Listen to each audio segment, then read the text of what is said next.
Book बैठक श्रृंखला के 5वें एपिसोड में आप लोग का स्वागत है। पिछले के 4 एपिसोड आप द आइडम डिजिटल मैगजीन के यूट्यूब चैनल पे जाके देख सकते हैं। आज 5वीं बातचीत में हमारे साथ अवधेश प्रधान जी हैं, जिनकी किताब सीता की खोज पे हम लोग बात करेंगे। सर, आपका स्वागत है। धन्यवाद सर। शुरुआत करते हैं कि ये सीता कौन है जिनकी खोज कर रहे हैं आप, और इनको खोजने निकले क्यों आप? सीता कौन है ये प्रश्न तो कभी मन में उठा नहीं, क्योंकि हम लोग जन्म के साथ ही राम और सीता की कथा सुनते रहे हैं, लीलाएं देखते रहे हैं, तो वो बिल्कुल अपने चिर परिचित की तरह से ही राम की तरह सीता भी रहती आई हैं।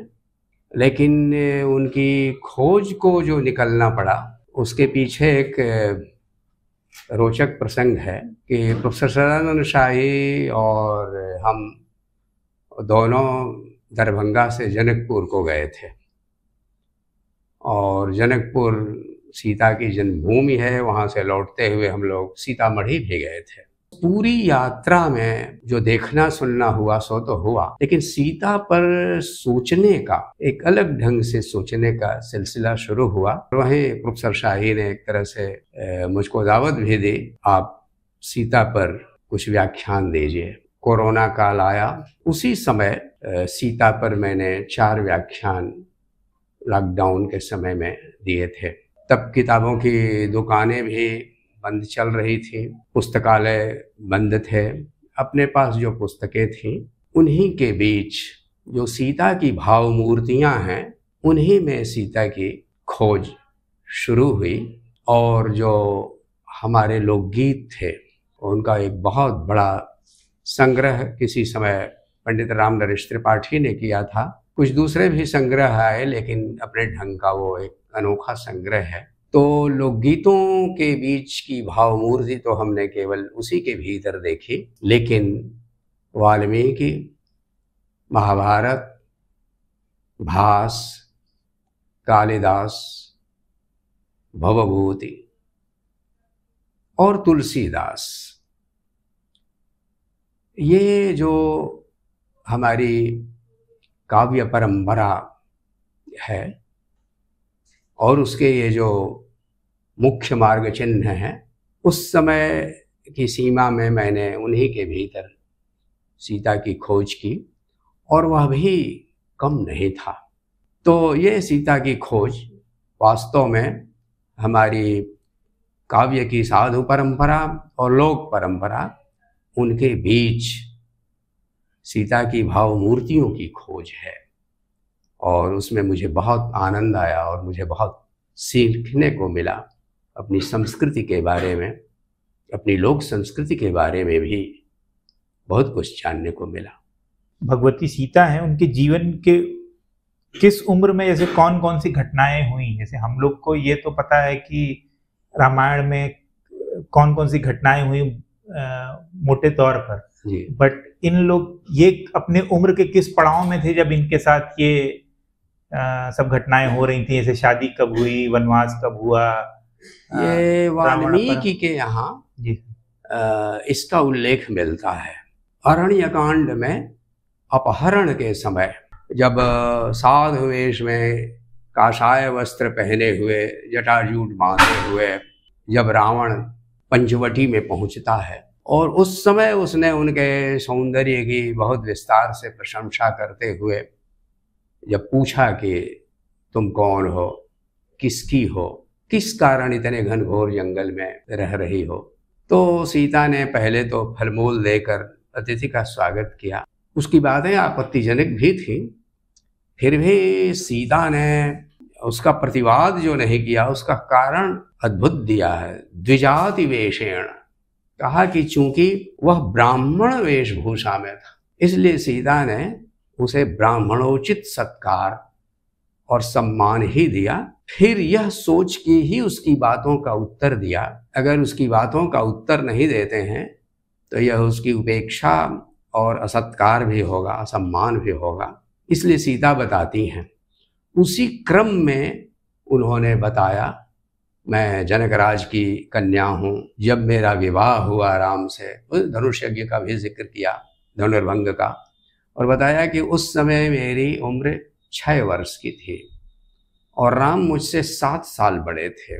विवाह के बाद अयोध्या में हम लोग 12 साल साथ साथ रहे। जब वनवास को हम चले मेरी उम्र 18 वर्ष थी। ये सीता बतलाती हैं। इससे पता लगता है कि उसके बाद के वनवास के वर्ष जोड़ लीजिए और वहाँ से तत्काल अयोध्या आने के बाद कुछ समय बाद ही वे उम्मीद से रहती हैं, और जब आसन्न प्रसवा हैं, गर्भिणी हैं और गर्भ परिपक्व हो गया है, ऐसी दशा में उनका वनवास हुआ है। उसके कुछ ही समय बाद वाल्मीकि के आश्रम में बच्चे होते हैं, जुड़वां बच्चे, और उनकी किशोरावस्था में ही जब वे रामायण का गान करते हैं राम के अश्वमेध यज्ञ के परिसर में आकर, उसी समय सीता का भूमि प्रवेश होता है। तो आप देखें तो सीता को बहुत कम समय मिलता है और बहुत कम समय में ही वह अपने चरित्र का प्रभाव डालती हैं। तो राम कथा के अनिवार्य अंग के रूप में सीता चलती हैं, और राम के पूरे जीवन काल तो नहीं चलती, लेकिन उनका भूमि प्रवेश एक लंबे गीत की अनुगूंज की तरह से, राम चाहे जितने लंबे समय तक जिए, लेकिन सीता का वह प्रभाव, उनकी वह गूंज वो बनी रहती है। जब हम पढ़ते हैं राम कथा तो उस अनुगूंज का अनुभव करते हैं। सर, आपने अपनी किताब में ये भी बताया है कि तुलसीदास की जो रामचरितमानस है उसमें सीता की भूमि प्रवेश का, तुलसीदास भी अपने ढंग के एक, आप देखेंगे कि जो भावमूर्तियां गढ़ते हैं, चली आती हुई कथा के भीतर हजारों वर्षों तक हमारे यहाँ इतने कवि हुए, लेकिन अद्भुत बात है कि कल युग के प्रत्येक युग में हर कवि ने अपनी कल्पना के जोर से इस कथा में कुछ न कुछ परिवर्तन किया है। दक्षिण भारत में उसका एक रूप दिखाई देता है, लेकिन संस्कृत परंपरा में भी आप देखें तो अध्यात्म रामायण के आने के बाद मेरा अनुमान यह है कि लोक परंपरा का एक दबाव रहा होगा कवि कल्पना पर। यह लोक परंपरा का दबाव ही है कि भवभूति के यहाँ कथा के जो मुख्य प्रसंग हैं, अग्नि परीक्षा और भूमि प्रवेश, तो उसमें अग्नि प्रवेश है बहुत लेकिन उन्होंने अत्यंत क्रांतिकारी ढंग से ही कहा जाएगा, क्योंकि परंपरा से चली हुई कथा को उलट देना साधारण बात नहीं है। लेकिन भवभूति ने राम और सीता के प्रेम को ही अपना मुख्य आधार बनाया, और सीता राम का जो अनुताप है वह उसमें एक बहुत बड़ी कथा है। अंत उसका उन्होंने राम और सीता के मिलन में दिखलाया है, जो किसी भी रामायण में नहीं है, उसके किसी संस्करण में नहीं है। तो ये भवभूति की देन है। किस सदी की रचना है भवभूति सर? भवभूति 9वीं शताब्दी। तो आप यह समझ लीजिए कि जो जनता के भीतर लोक मानस में सीता का भूमि प्रवेश यह जैसे स्वीकार नहीं होता, और राम और सीता का जैसा अखंड प्रेम है उनका अलग हो जाना भी स्वीकार नहीं होता। तो अपने प्रतिभा के जोर से जो महावीर चरितम है रामायण का पूर्व भाग, वह महावीर चरितम में, उसमें भी उन्होंने घटनाओं को बदल दिया है। राम और सीता का वनवास मिथिला से ही हो जाता है विवाह के तत्काल बाद, और उनका जो विवाह है वो धनुर्भंग वो बक्सर में ही हो जाता है। तो वो भवभूत ने बहुत चीजें बदली हैं, इसीलिए कहा जाता है कि उनके नाटकों में अद्भुत रस का चमत्कार जबरदस्त है, और उसको स्टेज करना बहुत कठिन रहा होगा अपने समय में। बहरहाल तुलसीदास के समय तक जो अध्यात्म रामायण का प्रभाव है वह बहुत गहरा था। अध्यात्म रामायण में यह भूमि प्रवेश का प्रसंग नहीं है। अध्यात्म रामायण तुलसीदास ने अध्यात्म रामायण तुलसीदास ने ये दो प्रसंग उत्तरकांड से पूरी तरह निरस्त कर दिए हैं, और इससे तुलसीदास के एक मानस की विशेषता का पता चलता है। एक तो यह कि शंबूक वध बिल्कुल नहीं है, जबकि शिव पार्वती से कहते हैं आरंभ में, मैं तुमको पूरी कथा सुनाऊंगा, और उसमें यहाँ तक कि मैं तुम्हें यह भी बताऊंगा कि राम किस तरह से अपनी पूरी प्रजा के साथ जल में समा गए थे, उनकी जल समाधि का भी वर्णन करूंगा। लेकिन यह सब प्रसंग बिल्कुल नहीं आता। तो सीता का वनवास, सीता का भूमि प्रवेश और शंबूक वध, ये रामचरितमानस में नहीं है। कोई चीज, कथा का कोई प्रसंग कविता में न आना भी यह कवि की एक विशेष कल्पना का ही नहीं, बल्कि उसके चुनाव की ओर भी संकेत करता है। तुलसीदास ने जानबूझ करके ये एक चुनाव किया है। राम का जो रूप उन्होंने गढ़ा है उसमें शंबूक वध नहीं आता, उसमें सीता वनवास की स्वीकृति नहीं है, भूमि प्रवेश की उसमें स्वीकृति नहीं है। तो यह एक बहुत बड़ी बात है, और रामचरितमानस को जनता ने बिल्कुल स्वीकार कर लिया, और कहीं से भी यह सवाल नहीं उठा कि यह प्रसंग उसमें क्यों नहीं। यह बहुत बड़ी बात है। तुलसीदास स्वीकृत करा ले गए, अपने समय में ही स्वीकृत करा ले गए, यह बहुत बड़ी बात है। किताब में शौर्य को एक अलग तरीके से परिभाषित किया है।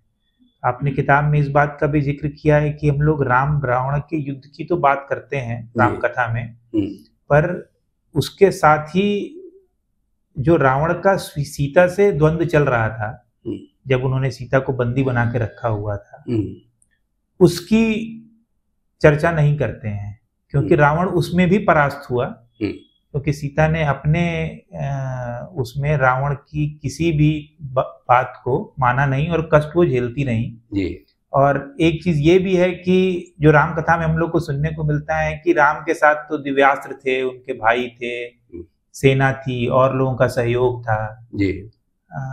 सीता के पास उनके चारित्रिक आत्मबल को छोड़ के बिल्कुल रावण के साथ इस संघर्ष में और कुछ नहीं था। बिल्कुल।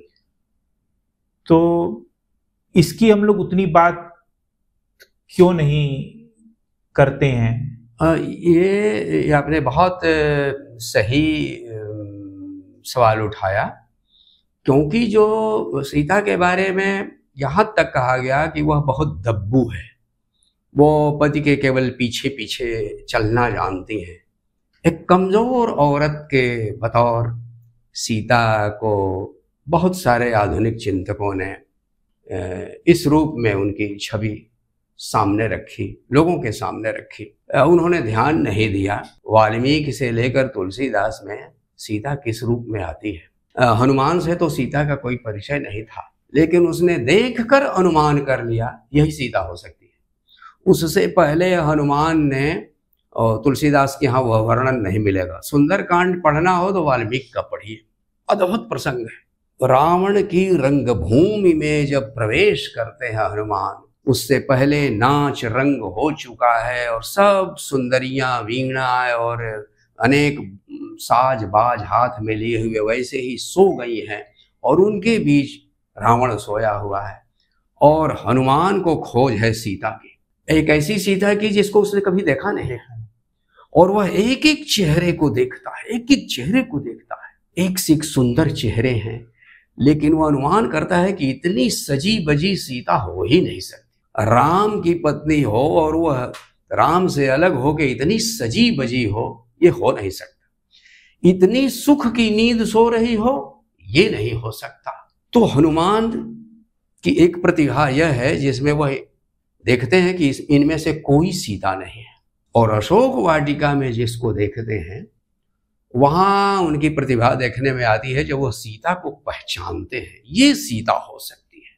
जो वहां उपमाएं आती हैं, जैसे जंगली कुत्तों से घिरी हुई एक हिरनी की तरह, और भी बहुत सारी उपमा, जैसे कुहरे से बिल्कुल घिरी हुई फसल की तरह, ओले से मारी हुई फसल की तरह। और उन्होंने कहा कि इनके शरीर पर जो वस्त्र है इसका टुकड़ा तोड़ फाड़ के उसमें अपने गहने बांध के उन्होंने किष्किंधा पर गिराए थे। सुग्रीव ने गठरी राम के सामने रखी, उस कपड़े का रंग और सीता की साड़ी का रंग एक है। और इसी तरह से सीता की उदासी, सीता का सब कुछ देख के उनको यही सीता हो सकती है, यही सीता हो सकती है। और लौटने के बाद हनुमान ने जो बताया, छोटा सा प्रसंग है। सीता के बारे में हनुमान ने निश्चय क्या किया? उन्होंने कहा कि निमित्त मात्रम राम, निमित्त मात्रम रामश्च विजये तत्र भविष्यति। रावण से अगर विजय हुई तो उसमें राम केवल निमित्त होंगे, वाकई जो सीता है वह विजय का आधार है। सीता का चरित्र जो उन्होंने देख लिया था हनुमान ने, कि रावण अपने पूरे प्रताप के साथ आया है और वह धमका रहा है सीता को, उससे पहले इतने प्रसंग हैं प्रलोभन के। सीता जब कुटिया में बिल्कुल अकेली है तब प्रतिवाद करती है, जब उन्हें जबरदस्ती वह उठा के विमान में चलता है तब प्रतिवाद करती रहती है, पूरे रास्ते भर प्रतिवाद करती है। जब वह जबरदस्ती फिर अपना महल घुमाता है एक एक करके और दिखलाता है कि देखो इतनी भारी संपत्ति का स्वामी हूं मैं, उस प्रलोभन के समय भी वह बतलाती हैं कि राम के लिए यह कुछ भी नहीं, राम से बढ़कर कुछ भी नहीं है। दूसरी चीज कि सीता की चरित्र की कुछ विशेषताएं हैं। अमीश त्रिपाठी की किताब के बारे में किसी ने मुझसे कहा कि इसे पढ़ना चाहिए, सीता द वॉरियर, और मैंने उस किताब का जो कवर देखा तो मुझे बड़ी वितृष्णा हुई। हमने कहा कि कोई ऐसा भी सोच सकता है कि सारी ताकत हथियार में होती है? क्या सीता ऐसे शक्तिशाली नहीं है? सीता का जो चारित्र्य बल है उस बल से वाल्मीकि ने कहा है सीता याश्चरितम महत्, यह राम का चरित्र है, और उसके साथ ही साथ कहा यह सीता याश्चरितम महत् भी है। सीता के कारण यह महत्वपूर्ण है, सीता उसकी विजय का आधार है। आपने सही कहा कि राम के साथ तो लाव लश्कर है, फौज फाटा है, विभीषण जैसा मंत्री है, सुग्रीव है, रीक्ष बानर है, तमाम है, लक्ष्मण अपना भाई खास में। सीता तो अकेले प्रतिवाद कर रही थी, एक अकेले व्यक्ति का सत्याग्रह, ये सीता का आग्रह सत्याग्रह रावण के विरुद्ध, और उस समय के सबसे अत्याचारी और प्रतापी सत्ता का प्रतिवाद सीता अकेले करती है। तो यह चरित्र का बल किसी भी हथियार के बल से बहुत बड़ा है और आज के समय में कहीं अधिक प्रासंगिक हो जाता है। तो मैं समझता हूं कि यह बड़ी भोणी समझ है कि सीता को जब तक हथियार लिए हुए न दिखाया जाए तब तक उसको शक्तिशाली न समझा जाए। दूसरे, वह दब्बू नहीं है। वनवास में राम के साथ जाने का निर्णय सीता का अपना निर्णय है। वह वशिष्ठ का कहना नहीं मानती, अरुंधति का कहना नहीं मानती, सासों का कहना नहीं मानती, जितनी दूसरी समझाने वाली स्त्रियां हैं उनका, सुमंत का कहना नहीं मानती, स्वयं राम का नहीं मानती, राम का नहीं मानती। राम ने 20 श्लोकों में बतलाया कि वन में इतने इतने कष्ट हैं, ततो दुख तरम, इससे अधिक बढ़ के दुख क्या हो सकता है। सीता उतने ही 20 श्लोकों में उत्तर देती है कि ये सारे के सारे कष्ट मेरे लिए बहुत भारी सुख का अनुभव होंगे अगर तुम मेरे साथ रहते हो। मैं कुट और कुश कांट को मैं रौंदती हुई आगे आगे चलूंगी। तो ये एक बहुत बड़ी बात है, सीता का वह प्रतिवाद, अपना स्वतंत्र विचार सामने रखना। दूसरी चीज, सीता के चरित्र में कुछ ऐसा है कि वह जहां भी रहती हैं उनको उनका समर्थन करने वाले मिल जाते हैं। तमाम वन्य प्रकृति सीता के साथ है। सीता के अपहरण के समय पूरा जंगल रो उठता है, वैसा वर्णन और कहीं नहीं है। जटायु जिस तरह से जूझ पड़ता है, झरने रो रहे हैं। राम जब देखते हैं तो मृग दौड़ कर बताते हैं कि सीता इसी दिशा में गई हुई है। सीता की परछाई पकड़ के दौड़ते हैं, सिंह और व्याघ्र दौड़ते जाते हैं। जब लंका आती है तो उन्हें त्रिजटा सहयोग करती है, जो पहरे पर लगाई है, पहरे की वही मुख्य है। और सरमा उन्हीं के बीच राक्षसी है, जो सीता को बताती है कि ये जो कुछ रावण कर रहा है ये सब नकली है। तीसरे विभीषण की कन्या है कला, जो रहस्य की बातें आके बता जाती है। तो सीता वहां रहते हुए भी मंदोदरी की सहानुभूति सीता के प्रति है। तो उस प्रतिकूल वातावरण में भी सीता के पक्ष में लोग हैं। तो ये सीता के चरित्र की बहुत बड़ी बात है। तो इसलिए मुझे लगा कि सीता को शक्तिशाली दिखाने के लिए उनके हाथों में हथियार थमाना, धनुष बाण थमाना ये जरूरी नहीं है। जैसा आपने बताया, वाल्मीकि रामायण का सर क्या समय काल कहा जाता है? वाल्मीकि रामायण को राधा वल्लभ त्रिपाठी और कुछ और विद्वान भी 700 ईसा पूर्व की मानते हैं, और बौद्ध धर्म से पहले की। लेकिन उसके कई कई संस्करण होते रहे हैं, और कुछ जगहों पर वहाँ जिस ढंग से बौद्ध धर्म की आलोचना है, उससे अनुमान होता है कि कुछ चीज़ें बौद्ध धर्म के बाद या बुद्ध के बाद भी जोड़ी जाती रही होंगी। इसलिए उसके संस्करण संभव है कि ईसा के 100 साल बाद तक भी होते रहे हों। बट अगर हम लोग पहले संस्करण की बात करें तो उससे लेके तुलसीदास के रामचरितमानस तक करीब हम लोग 2000 से ज्यादा वर्षों की बातचीत कर रहे हैं राम कथा की, जो प्रचलित है लोकमानस में। कुबेरनाथ राय तो इसकी परंपरा बहुत प्राचीन मानते हैं, वैदिक युग से मानते हैं, और उन्होंने रामायणी कथा के जो बीज हैं उन बीजों को वैदिक साहित्य में खोजने में उन्होंने अथक परिश्रम किया है। इस दृष्टि से उनकी 3 किताबें पढ़ने योग्य हैं, जिसमें एक है महाकवि की तर्जनी, लेकिन दूसरी जो त्रेता का बृहत् साम है वो अपने ढंग का अद्भुत अनुसंधान ग्रंथ है। वैसी पुस्तकें मराठी और बंगला में हो सकती हैं, लेकिन हिंदी में तो वैसी वह अकेली पुस्तक है। और तीसरी पुस्तक जो उनकी मृत्यु के बाद आई, रामायण महातीर्थम, तो वो उनकी एक बहुत दूसरी बड़ी महत्वाकांक्षा का प्रमाण है। तो एक ऐसा लेखक जिसने रामायण पर ही जीवन भर काम किया, उसे देखा जाना चाहिए। तो सर, जैसा आप बताए कि इन 2000 वर्षों में हमने देखा कि राम कथा का एक स्वरूप बदला, जिसमें तुलसीदास की रामचरितमानस तक हम केवल राम कथा उतनी ही जानते हैं जितनी राम और सीता साथ में हैं। जी बिल्कुल। तो क्या कारण है कि सीता इतने 1000 वर्षों तक राम कथा के केंद्र में रही और आज भी प्रासंगिक हैं?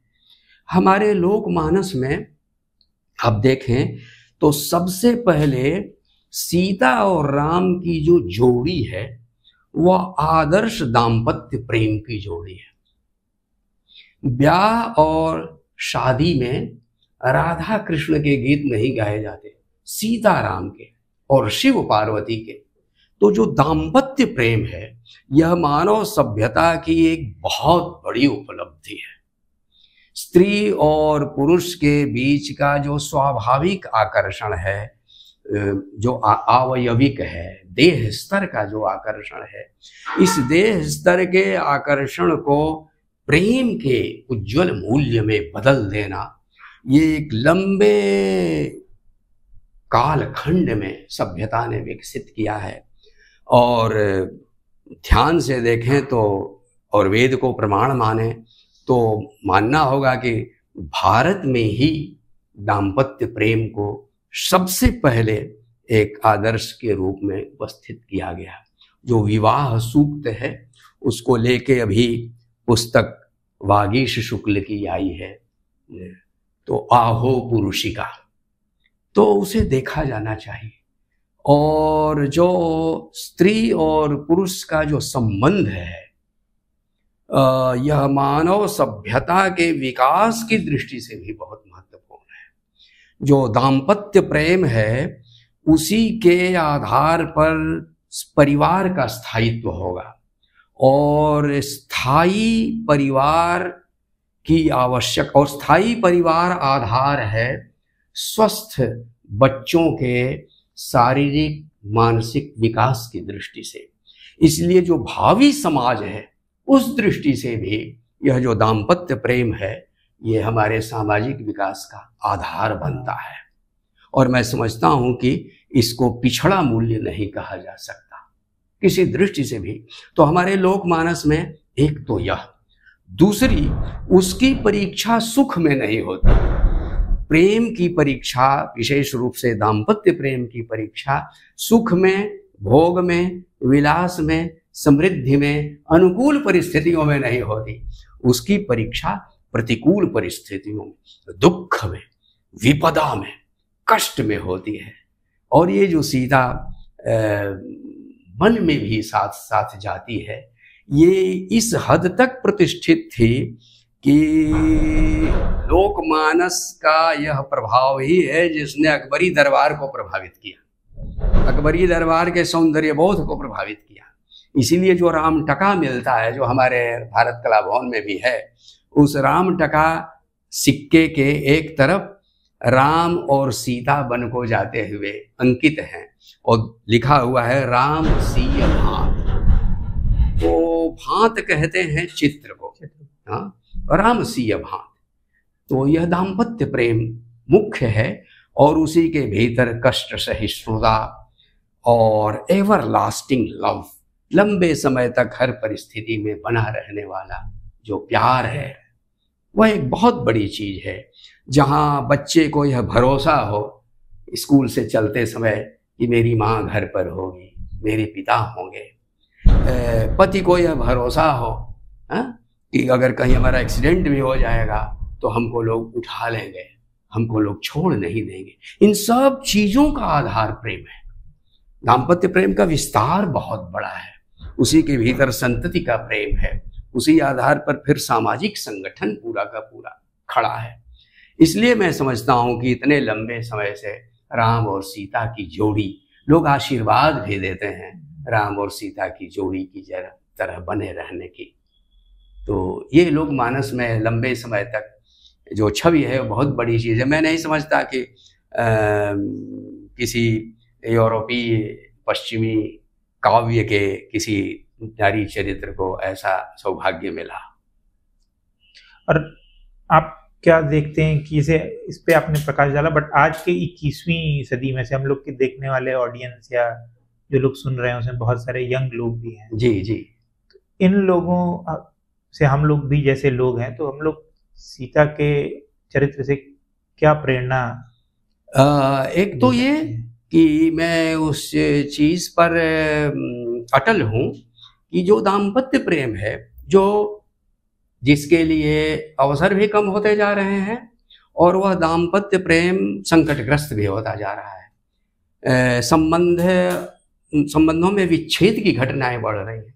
तो जिस चीज का अभाव होता जाता है उसकी जरूरत बढ़ती जाती है, इसलिए वहां मैं अडिग हूं। दूसरी चीज ये कष्ट सहिष्णुता। लड़कियां, ये अच्छी बात है कि लंबी उम्र तक शादी नहीं करती, शादी को कोई बहुत बड़ी चीज नहीं मान रही है, सार्वजनिक जीवन में आ रही है, बड़ी बहादुरी के साथ आ रही है।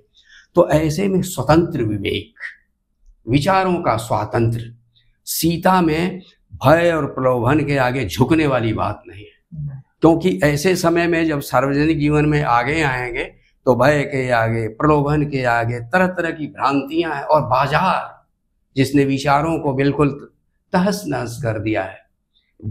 तो ऐसी स्थिति में सीता स्वतंत्र विवेक का भी प्रतीक है, जहां वो अपने संकल्प पर दृढ़ रहे, अपने लक्ष्य पर दृढ़ रहे और वो कुश और कांट को कुचलते हुए आगे बढ़ने को तैयार रहे।